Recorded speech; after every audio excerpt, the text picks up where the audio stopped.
Okay, so I want to start today by dropping a word in the middle of the table that is probably going to make about half of you instinctively reach for the skip button. Well, what? It's a word that carries, just centuries of baggage, guilt, psychological weight, and usually a whole lot of finger wagging. I have a feeling I know exactly where you're going with this. The word is sin. Yeah. That is a heavy start. That is a word with a lot of gravity. It is, but, and this is the massive disclaimer I need everyone to hear, like right away, before you tune out, we are not doing a sermon today. Not at all. We aren't listing things you can't do on the weekend. We're not interested in making anyone feel bad. We're looking at this fascinating stack of notes on a text called The Architecture of Misalignment, Sin as Structural Distortion. And the whole reason we're doing this deep dive is that this text claims we have completely fundamentally misunderstood what human error actually is. It really is a radical reframe. It is. Usually when we talk about sin or even just messing up, we are operating in a moral framework. Right. Good people do good things, bad people do bad things. Exactly. It's a judgment call. But this source material, it just throws that entire framework out the window. It argues that we need to stop looking at morality and start looking at geometry. Geometry, that's not usually the subject I associate with moral failings. Structural geometry. The core thesis here is that sin isn't a list of bad behaviors. Yeah. It's not a naughty list. It's a mechanical issue. It's a structural distortion in how a human being processes reality. I want to read the headline from the notes because it's really the anchor for everything we're about to discuss. It says quite boldly, sin is not wrongdoing, sin is misalignment. Which sounds simple, right? Almost like a corporate slogan. Yeah. But the implications are they're massive. Yeah. If sin is misalignment, then it's not primarily a failure of your will or your goodness. It's a failure of your perception. You aren't doing wrong. You are seeing wrong. That distinction is tricky, though. I want to push on that a little bit. Because in the real world, if I do something terrible, if I hurt someone or lie, the result is the same, right? Why does it matter if we call it misalignment or immorality? The damage is done. It matters because of how you try to fix it. That's the absolute key. Okay. Think about the moral language we all grew up with, Yeah. Regardless of our background. It views life as a series of forks in the road. Sure. On the left, the good action. On the right, the bad action. You, the driver, you look at both, you weigh them in your heart, and then you choose the bad action. Right. And therefore, I am guilty, I made a bad choice, I should be punished, or at least feel really bad about myself. Exactly. And the solution in that framework is to yell at you or punish you or make you promise to choose better next time. It's all about willpower. Right. But the structural language in this text suggests that's not what's actually happening in the human brain. It uses that analogy of the warped lens, right? It does. Let's stick with the driving analogy for a second. Imagine you're driving, but your windshield isn't clear glass. It's prescription glass, but with this heavy, unnoticed warp in it. Okay. You look at a straight road ahead of you, but through that glass, it looks like it curves sharply to the left. So being a good driver who wants to stay on the road, what do? I steer left, I follow the road, I see. And you crash immediately into the guardrail. Now, if we use the moral framework, I'm going to stand over the wreckage, wag my finger, and scream at you. Why did you steer left? You should have steered straight. You're a reckless driver. But from my perspective, inside the car, I was steering straight. Or rather, I was steering where the road appeared to be. I was doing the right thing based on the data I had. Precisely. In the structural view, the crash was inevitable. You didn't choose to crash. You reacted to a distorted input. The text uses this great phrase, the action follows the distortion. If the lens is broken, the behavior will be broken. No amount of willpower, no amount of guilt, and no amount of trying harder allows you to drive straight if your eyes tell you the road curves. This is the part that really hit me when I was reading through the source. We spend so much of our lives just white-knuckling it, Yeah. We try to force ourselves to be more patient or more disciplined. We make these rules. I will not yell at my kids today. But we're treating the symptom, the steering, without asking why the situation looks the way it does to us in the first place. And that's why the text calls this symptom management. If you focus on behavior modification, you're just trying to suppress the crash. You aren't fixing the car. Yeah. You're just creating a very, very stressed out driver who is constantly fighting their own perceptions. So this brings us to the idea of holistic spirituality mentioned in the source. And again, for everyone listening, you got to strip away the incense and the chanting here. Right. In this context, spirituality sounds more like engineering or optics. It really is. It defines spirituality not by your rituals or beliefs, but by the orientation of your intelligence. The question isn't, are you a good person? The question is your intelligence facing reality directly? Or is it looking through a filter? Let's talk about the filter, because Yeah, the text gets very specific about what this filter is made of, and honestly, it's a little uncomfortable. it should be. It's not a filter of rose-colored glasses. It's a filter made of something else entirely. It is. The text argues that for most of us, most of the time, we aren't seeing reality. We are seeing a version of reality that has been edited to protect our identity. Identity protection, that's the key phrase. That's it. The text defines sin, essentially, as the mechanism of self-preservation. When your brain decides that protecting your ego, your sense of self, your safety, is more important than seeing the truth, you enter a state of misalignment. Wow.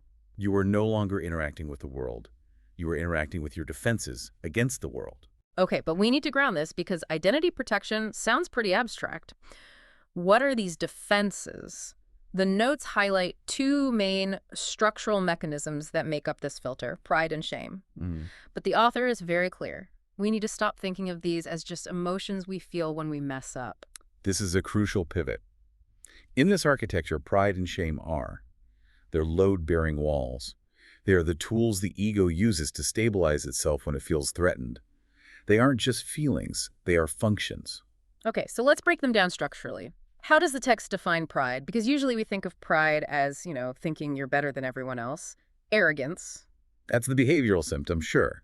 But structurally, the text defines pride as the assertion of coherence where uncertainty feels threatening. The assertion of coherence, or as I wrote in my notes, the refusal to be confused. Exactly. Think about a time you were in an argument. Maybe at work, maybe with a partner. There's that moment where you realize, wait, I might be wrong here, or I actually don't understand what's happening. That uncertainty, it feels like a crack in your foundation. It feels like death to the ego. It's that panic moment where you feel stupid or out of control. So pride is the mechanism that just steps in and says, no, I am right. This is how it is. It forces a narrative. It builds a fake wall to cover the gap in your understanding. It's not about being arrogant. It's about being terrified of chaos. And that makes so much sense. It's why people double down when they're obviously wrong. They aren't fighting for the truth. Yeah. They're fighting for their own structural integrity. That's it, exactly. And then you have the flip side, shame. How is that defined structurally? Right. Structurally, shame is defined as concealing exposure where vulnerability feels dangerous. It is the refusal to be seen. If pride is building a fake wall, shame is throwing a tarp over the cracks in the foundation. That's interesting because we usually view shame as this passive, heavy feeling like, I feel so ashamed, I'm just going to curl up. But here, it's described as an active structural move. It's a hiding mechanism. It's very active. Think of the energy required to hide, the energy you spend making sure nobody sees that you're struggling or that you're hurt or that you're just average. A carefully curated persona. The text says these mechanisms, pride and shame, allow the ego to function. They keep the house standing, but they do it at a terrible price. At the cost of clarity. That's the trade-off. You get to feel safe, you get to feel right via pride, or you get to stay hidden via shame. But you lose contact with reality. Your intelligence undergoes this shift. It stops responding to what is actually in front of you and starts responding to the threat posed to your identity. This explains so much about human communication. I mean, think about the last 5 difficult conversations you've had.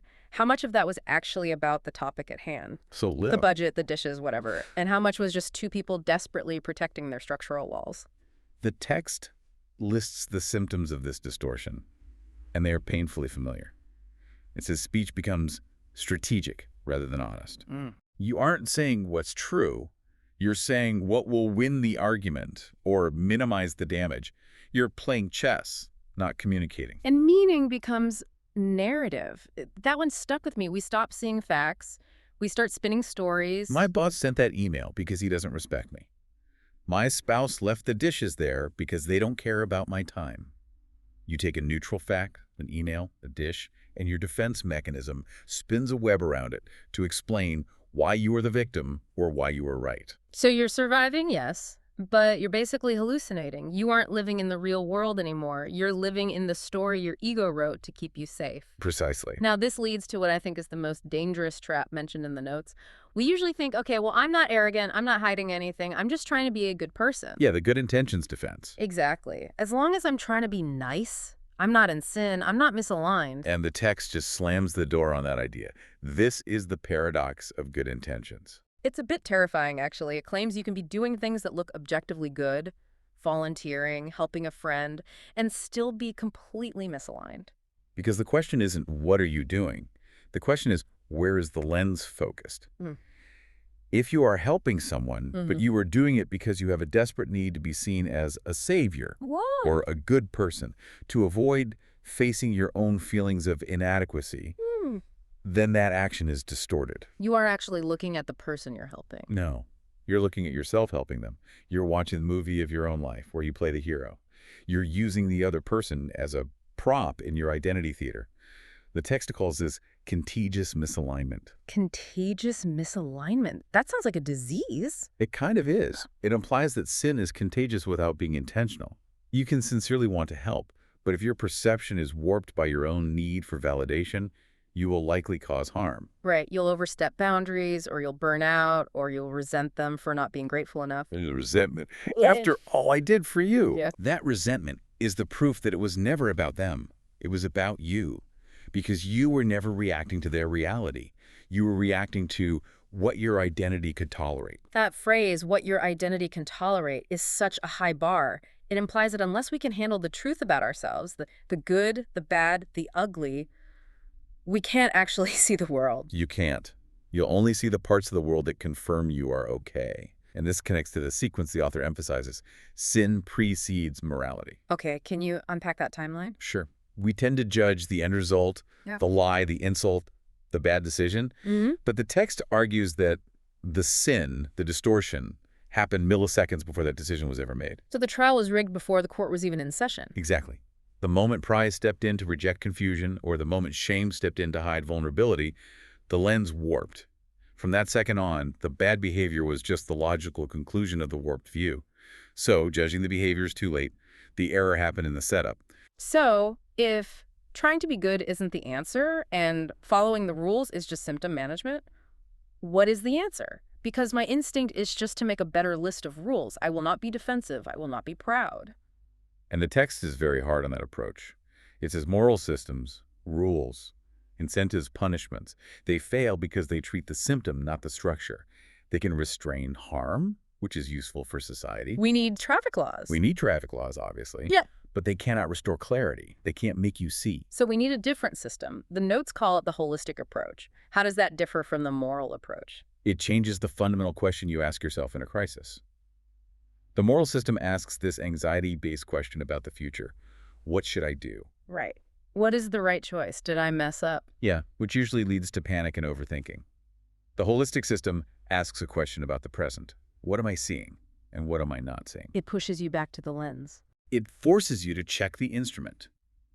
Instead of trying to become better, which is just another project for the ego, Right. another way to feel superior, Right. the goal is to become undistorted. This brings us to a concept that sounds very religious, but the definition here is wildly different. Confession. Mm-hmm. Now, I grew up with confession being a transactional thing, you know? Mhm. I list my crimes, I feel bad, I get a stamp of approval, I leave. Most of us did. It was an exchange of guilt for relief. But here, confession is described as architecture, not guilt. It is a restoration of orientation. I like the idea of it being like a GPS reset. That's a great analogy. Yeah. If your GPS thinks you're on Main Street, but you're actually on 4th Avenue, the instructions it gives you will be wrong. You'll be turning into one-way streets, getting frustrated. Sure. Confession, in this structural sense, is simply admitting, I am not on Main Street. I am on 4th Avenue. So it's not about groveling, it's about data accuracy. It's about naming the distortion. It's saying, right here, in this conversation, I am using pride. I am insisting I'm right because I'm scared to admit I don't know the answer.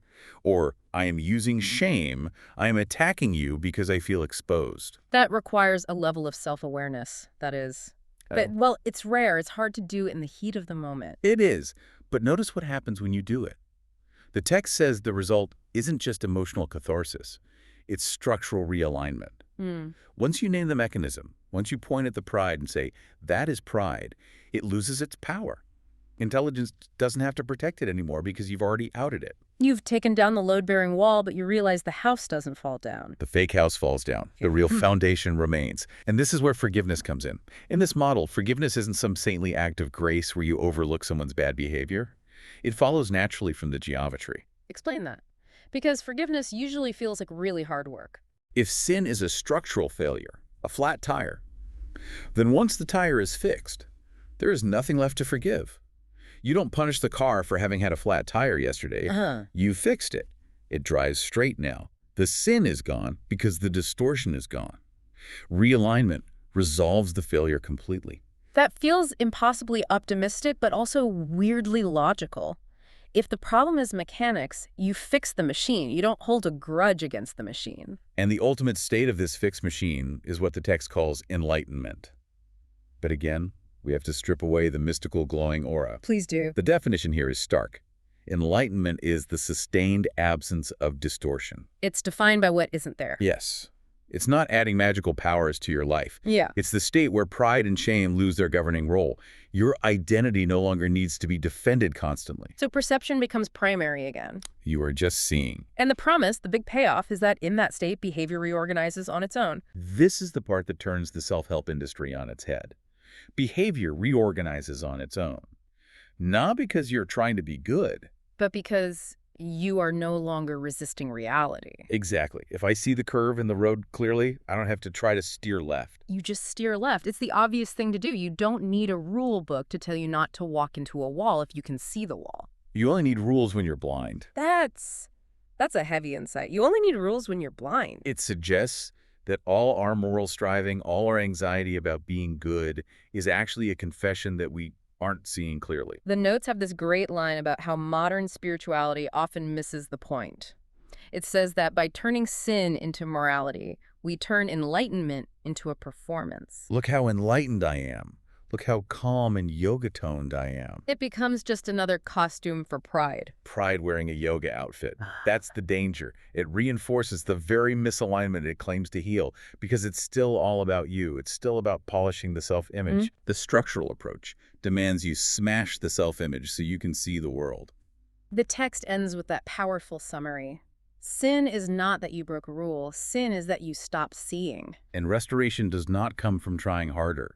It comes from seeing clearly again. It really changes the texture of the struggle, doesn't it? It takes the pressure off being perfect and puts the focus on being honest. Brutally honest. Honest about your own perceptions. Honest about the fact that when you get angry or defensive or judgmental, it's not because the world is wrong. It's because your lens is dirty. So let's try to land this plane. We've covered a lot of ground. We've moved from sin as a moral failure to sin as a structural distortion. We've identified the mechanics of pride and shame, not as feelings, but as walls we build. And we've realized that the solution isn't more rules or more willpower. It's structural realignment. It's checking the GPS. We promised a final takeaway, something practical to carry this out of the abstract. Right. The core message is this. You cannot fix a structural problem with a moral solution. If you are struggling with a recurring behavior, maybe you snap at your kids, maybe you procrastinate, stop trying to just stop it. Right. You have to go to the foundation. You have to look at the lens. And I want to leave everyone with a question to test this. I want you to think about a conflict or a struggle you're dealing with right now, a place where you feel stuck. And ask yourself this. Where in this situation am I acting right based on the rules? Maybe I'm saying the polite things, doing the duty, but actually seeing wrong because I'm protecting my identity. What is the threat you are refusing to see? What is the uncertainty you are refusing to admit? And the scariest question of all, what would happen if you stopped defending yourself in that situation? Yeah. And just looked at the reality of it? It's a terrifying thought. Dropping the shield usually is. But according to this architecture, it's the only way to stop crashing the car. It's the only way to drive straight. Thanks for diving deep with us. We'll be back with more structural analysis next time. See you then.